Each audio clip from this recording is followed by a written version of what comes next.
Friedrich Nietzsche famously said that God was dead, and Sigmund Freud can be rendered as having said that God was dad. And I think both of them are probably right. The concept of God is like everything else in our vocabulary, man-made. It's an invention of human beings. Religion is not provided to us by revelation. It doesn't come from the heavens. It doesn't come from the beyond. It doesn't come from the divine. It's man-made. And it shows.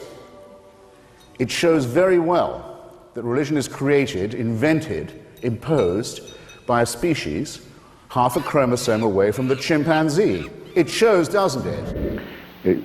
Unless you take the view that God made us, in which case it'd be a lot to explain. Why did we in that case make so many gods? It does seem to be very much more probable that men and women made many gods than that any one God made all men and women and the rest of creation. And as well as being man-made, it's fear-made. It is the unexpressed or partially expressed wish for a protector, a parent, someone who will never desert you, someone who will do in a way you're thinking for you, especially on questions of moral philosophy. It's in 1927, The Future of an Illusion. The argument that Freud makes is that the monotheism of Judaism and Christianity and Islam is, in fact, really an infantile neurosis. It's an inflated desire for a permanent, universal daddy.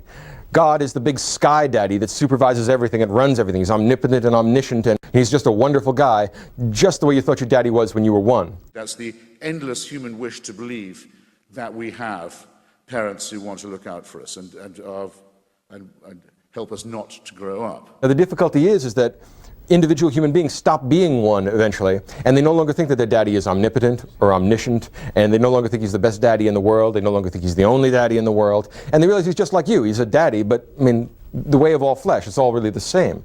Well, what Freud says is that we project our unconscious longings for love, moral security, moral order. We react to the pleasure principle, to our desire to believe this. Wish thinking. Rather than the reality principle, which says, look, there's no such thing. Nonsense. Freud was very influenced by Nietzsche. He had a great admiration for Nietzsche.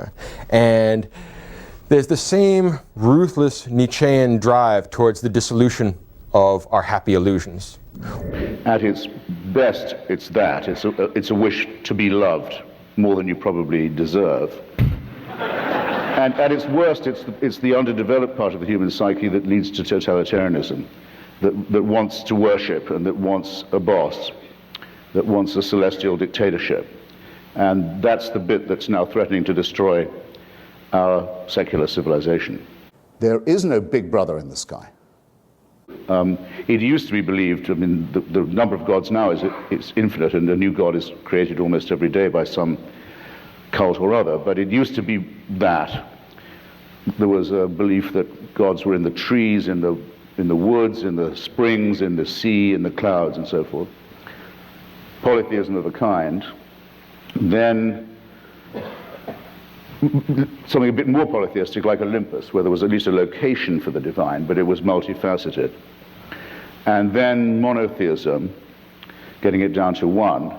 So I regard this as progress of a sort, because they're getting nearer the true figure all the time. I actually... Rabbi, yes, progress. Maybe.